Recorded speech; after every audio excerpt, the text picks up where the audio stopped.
Olá, povo precioso e amado.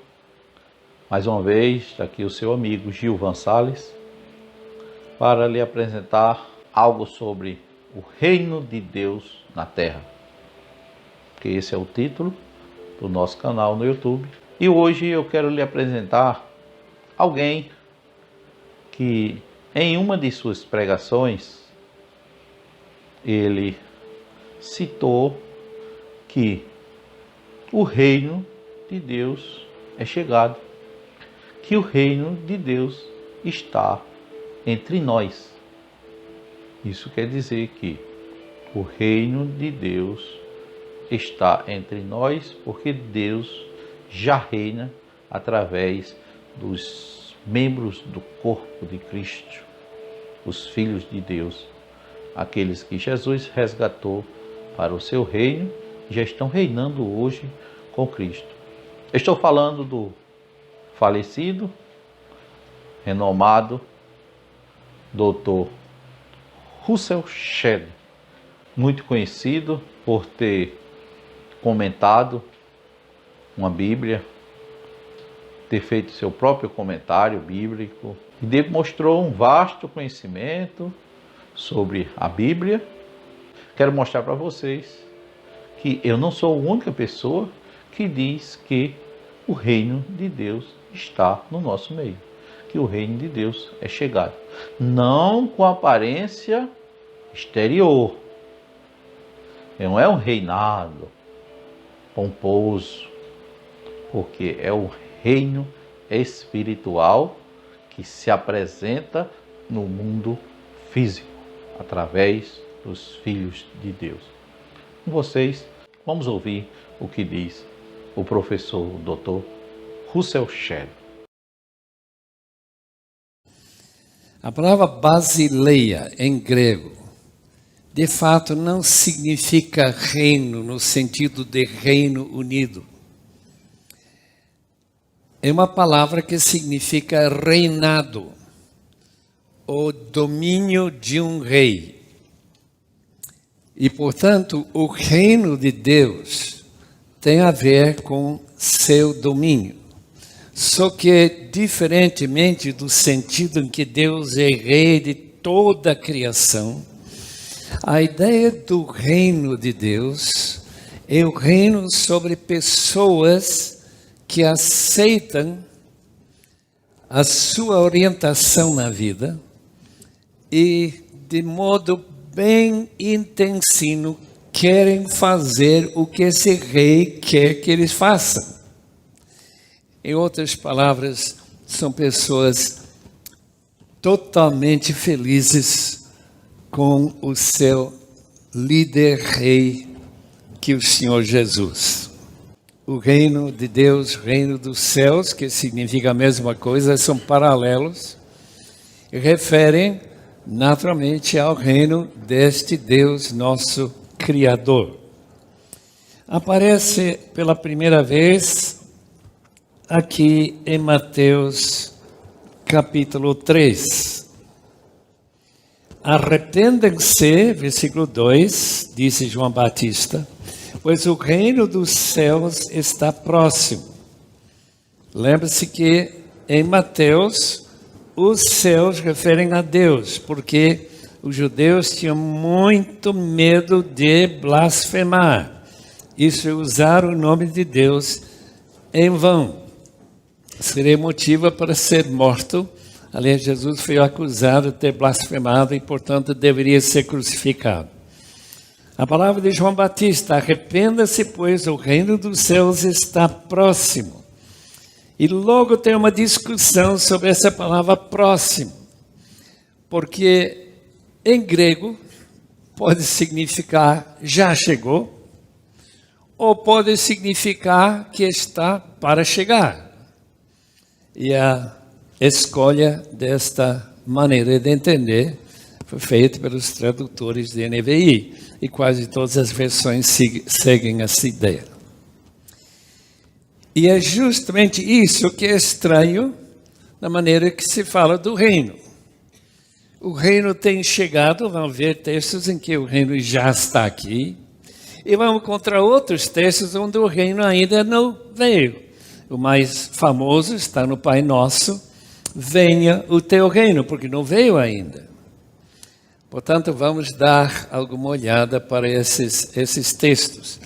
Mas, em relação à mensagem de João Batista, que está preparando o caminho para a chegada do Senhor, assim diz o texto de Isaías, que ele cita, está pronto para chegar.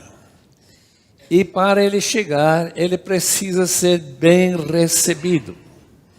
E os irmãos sabem que Jesus Cristo não foi tão bem recebido, sendo esse rei do reino de Deus. Logo estaremos vendo, se o tempo nos der, que o reino de Deus e o reino de Jesus Cristo é o mesmo reino, não tem distinção absolutamente nenhuma.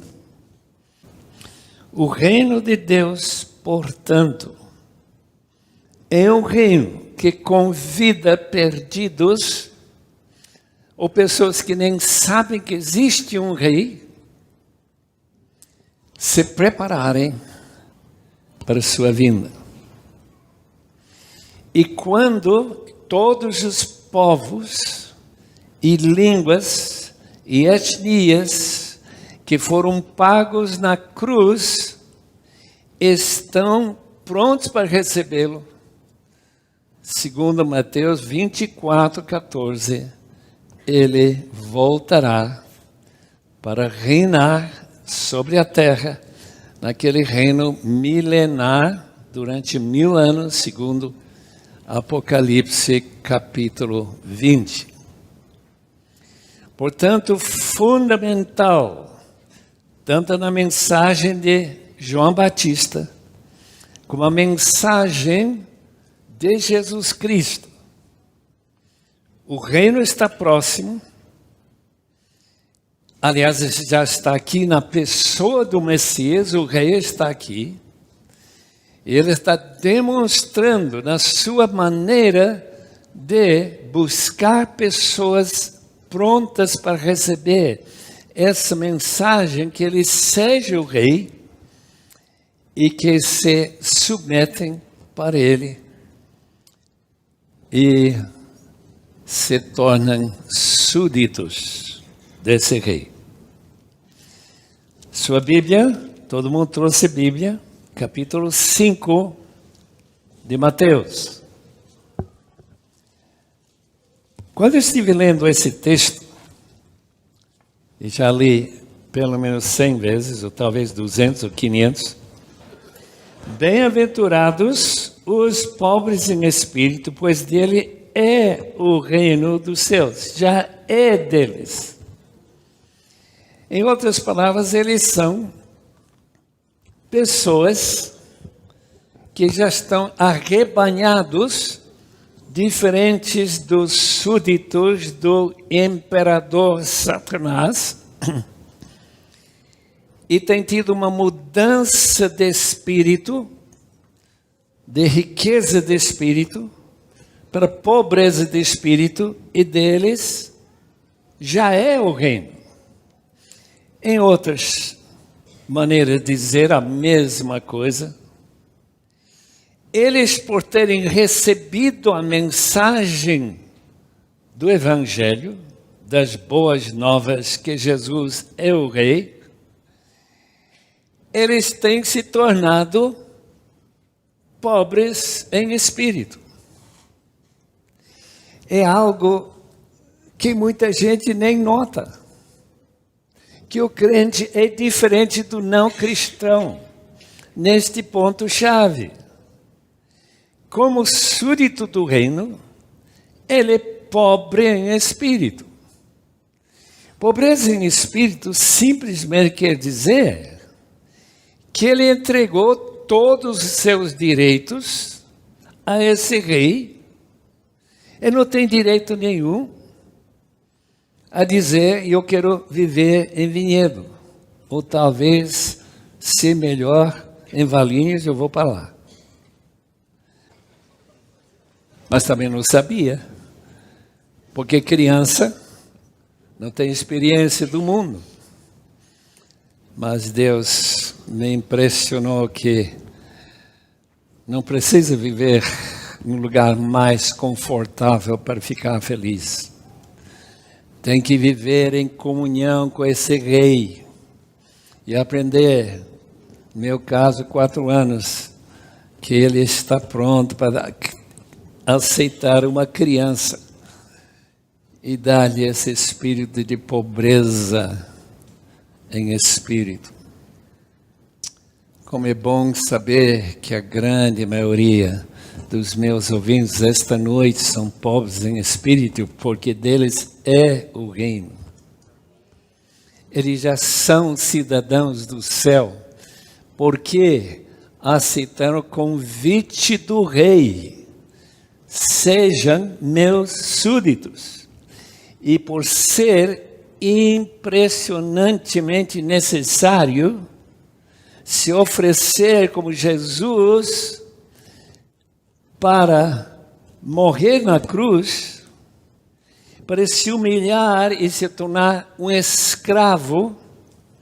Os irmãos não acreditam que Jesus era escravo? Olhe na sua Bíblia em capítulo 2 de Filipenses. Muitas Bíblias ofuscam esta frase, capítulo 2 e versículo 6.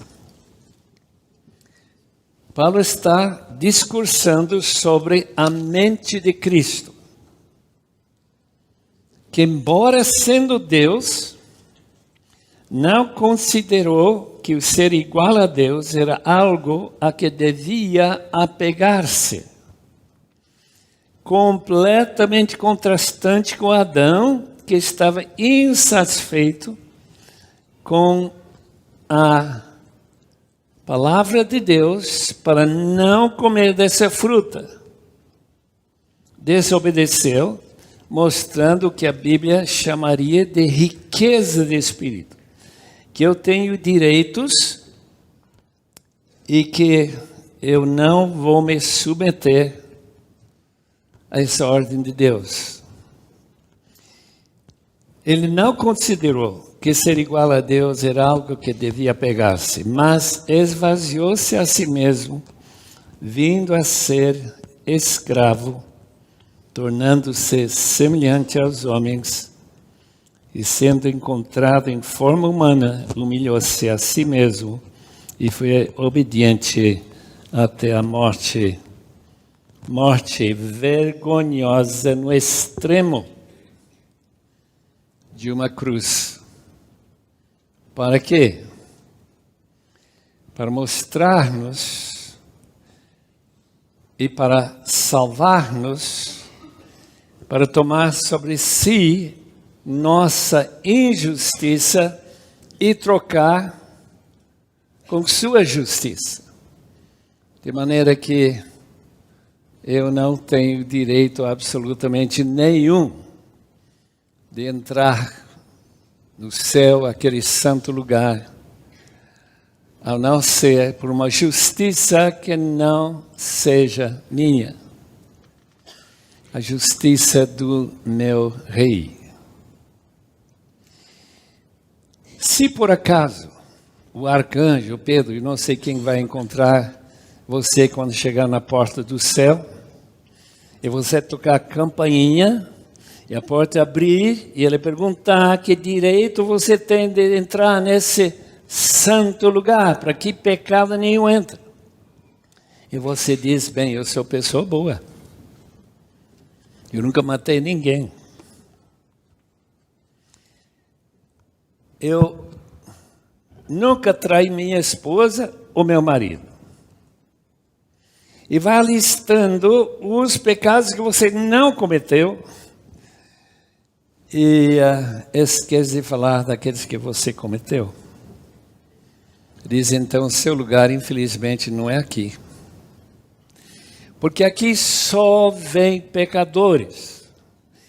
E pecadores que reconhecem seu pecado e estão prontos a entregar aqueles direitos que todo homem e mulher tem na sua cabeça e receber uma justiça que é essencial para viver na presença de Deus.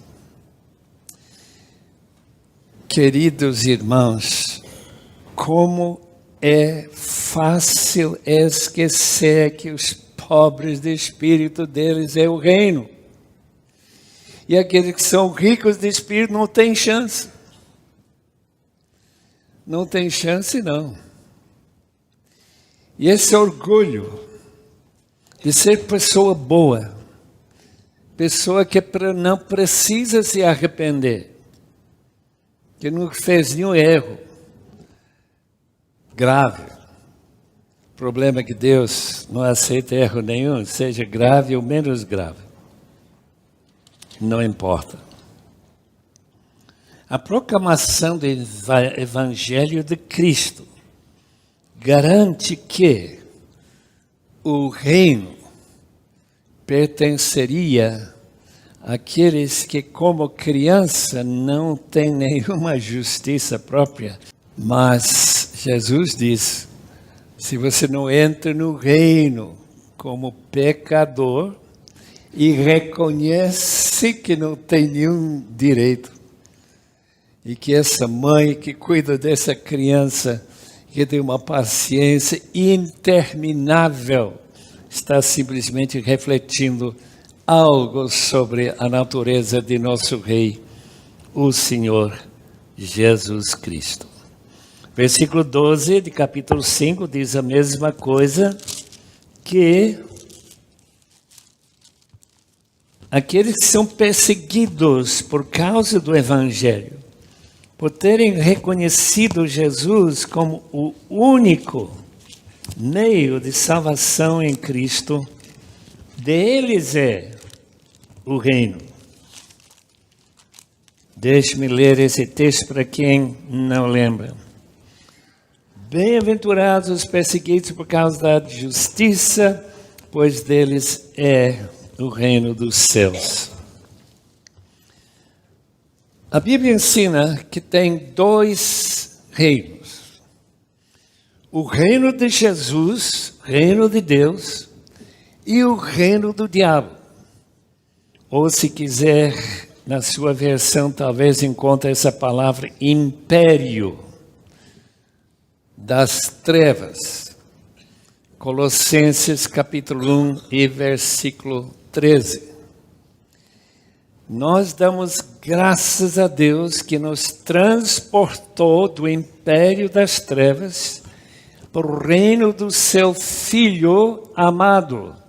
Em outras palavras, nós fomos retirados desse império, desse reino satânico e transferidos para o reino do seu Filho amado. Portanto, nesta luta cósmica entre Jesus e o diabo, entre o Filho de Deus e aquele que é só mal, 100% mal. É nesse império em que o mundo que jaz no maligno é convidado a receber o reino na pessoa de Cristo, nascer de novo, tornar-se pobre em espírito, dependendo inteiramente da justiça de Deus e ser transferido para o reino do seu Filho na luz. Quando Paulo foi convidado a ser missionário, capítulo 26 de Atos, versículo 18, dá uma olhada, se sua Bíblia estiver aberta lá nesse texto, 26, 18, do livro de Apocalipse. Desculpe, Atos, não para. Disse Jesus para Paulo, Saulo, naquela época: eu livrarei do seu próprio povo e dos gentios as quais eu envio para abrir-lhes os olhos, convertê-lo das trevas para a luz, do poder de Satanás para o poder de Deus, a fim de que recebam o perdão dos pecados e herança entre os que são santificados pela fé e confiança no Senhor Jesus. Versículo 22. Depois disso, levantaram-lhe um endemoniado, que era cego e mudo. Jesus o curou, de modo que ele pôde falar e ver. Todo o povo ficou atônito e disse: não será este o filho de Davi? Isto é o Messias? Mas quando os fariseus ouviram isso, disseram: é somente por Beelzebu, nome de Satanás, príncipe dos demônios, que ele expulsa os demônios. Jesus, conhecendo os seus pensamentos, disse-lhes: todo reino dividido contra si mesmo será arruinado, e toda cidade ou casa dividida contra si mesmo não subsistirá. Se Satanás expulsa Satanás, está dividido contra si mesmo. Como então subsistirá seu reino? E se eu expulso demônios por Beelzebu, por quem os expulsam os filhos de vocês? Por isso eles mesmos serão juízes sobre vocês. Mas se é pelo Espírito de Deus que expulsa os demônios, então chegou a vocês o reino de Deus. Em outras palavras, quando o rei expulsa o demônio, podem saber que isto é uma demonstração dos poderes do reino e de vencer e conquistar poder demoníaco. Eu não sei se alguém aqui já teve o privilégio de expulsar um demônio. Não é brincadeira. Porque alguns demônios são bem rebeldes sobre o reino.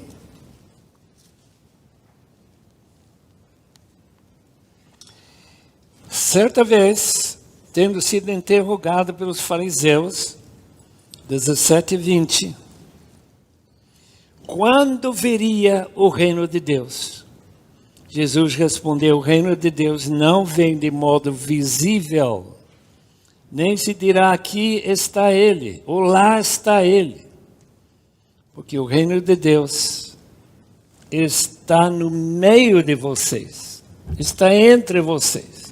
Jesus está dizendo: vocês não percebem, mas o reino está aqui, na pessoa de Jesus. Os irmãos sabem que todo crente recebe, para nascer de novo, tem que receber o Espírito de Cristo. Todo crente. Se você não tem o Espírito de Cristo, você não lhe pertence. Você não é do reino. Portanto, a pergunta é esta: será que meus vizinhos sabem que o reino está no meio deles? Que a presença do reino está no meio de cada pessoa que esta noite que tem o Espírito de Cristo morando nele? Ou para citar João, em sua primeira carta, 4:17, de 1 de João, um texto que me chama tanta atenção. Dessa forma, o amor está aperfeiçoado entre nós, para que no dia do juízo tenhamos confiança, porque neste mundo somos como Ele. Só podemos ser como Ele se nós temos o Espírito dele em nós. E dessa maneira, o reino está presente. O reino está no meio de vocês. Jesus disse a respeito dos milagres, em mais de uma ocasião, que a presença do reino se demonstrava, por exemplo, capítulo 11 de Mateus, onde João Batista quer saber, mas o que acontece? Aqui eu estou na prisão, o Messias deveria ter me solto dessa prisão, deveria ter conquistado Herodes, aquele raposo. Jesus não mostrou muito respeito por ele. Capítulo 11 de Mateus. Então, alguns discípulos de João chegaram a Jesus e perguntaram: é verdade que o Senhor é o Messias, o portador do reino? Versículo 7 do capítulo 11 de Mateus. Enquanto saíam os discípulos de João, Jesus começou a falar à multidão a respeito. Desculpe, tem que ler os versículos anteriores. Volte e anuncie a João o que vocês estão ouvindo e vendo. Os cegos veem, os aleijados andam, os leprosos são purificados, os surdos ouvem, os mortos são ressuscitados e as boas novas são pregadas aos pobres. E feliz aquele que não se escandaliza por minha causa. Porque o reino vem de uma maneira tão humilde e sem ostentação nenhuma. João estava esperando um Messias tipo Alexandre o Grande, que conquistaria todos os inimigos, inclusive Roma. Talvez a razão que Judas traiu Jesus foi a sua decepção com a maneira que Jesus se entregou àqueles homens terríveis para ser crucificado. Por que ele faz uma coisa dessa? Quando ele tem poder para matar todo mundo. A razão é porque o reino não vem do jeito que o reino deste mundo funciona. Não vem com poder militar, vem com poder de amor, vem poder de persuasão, de oferecer-se aos outros, para servir aos outros, porque o Filho do Homem não veio para ser servido, mas para servir e para dar sua vida em resgate de muitos. Em outras palavras, para ser aquele servo de Yahvé, em capítulo 53 de Isaías. E tomar sobre si os nossos pecados. Mas o reino virá ainda. É como se o reino chegasse apenas em sombra. O reino de Deus vem, não como se esperava em Israel, mas quando ele volta, ele voltará completamente diferente. E nós estamos todos aguardando quando ele finalmente não somente derrotará os poderes, como nós lemos em Colossenses 2,15, os poderes do inferno, satânicos, mas ele voltará com poder e grande glória. O texto de Colossenses 2,15, ele nos perdoou todas as transgressões, cancelou a escrita de dívida que consistia em ordenanças e que nos era contrária. Ele a removeu pregando na cruz e tendo despojado os poderes, as autoridades, fez deles um espetáculo público, triunfando sobre eles na cruz. Agora, na volta de Cristo, esse triunfo será total. 1 Coríntios 15, e 24 a 28. Um texto tremendo, irmãos. Espero que já pararam para meditar. Então virá o fim, quando ele entregar o reino a Deus, o Pai, depois de ter destruído todo o domínio, autoridade, poder, pois é necessário que ele reine até que todos os seus inimigos sejam postos debaixo dos seus pés. O último inimigo a ser destruído é a morte, porque ele tudo sujeitou debaixo de seus pés. Ora, quando se diz que tudo lhe foi sujeito, fica claro que não. Isso não inclui o próprio Deus, que tudo submeteu a Cristo. Quando, porém, tudo lhe estiver sujeito, então o próprio Filho se sujeitará àquele que todas as coisas lhe sujeitou, a fim de que Deus seja tudo em todos.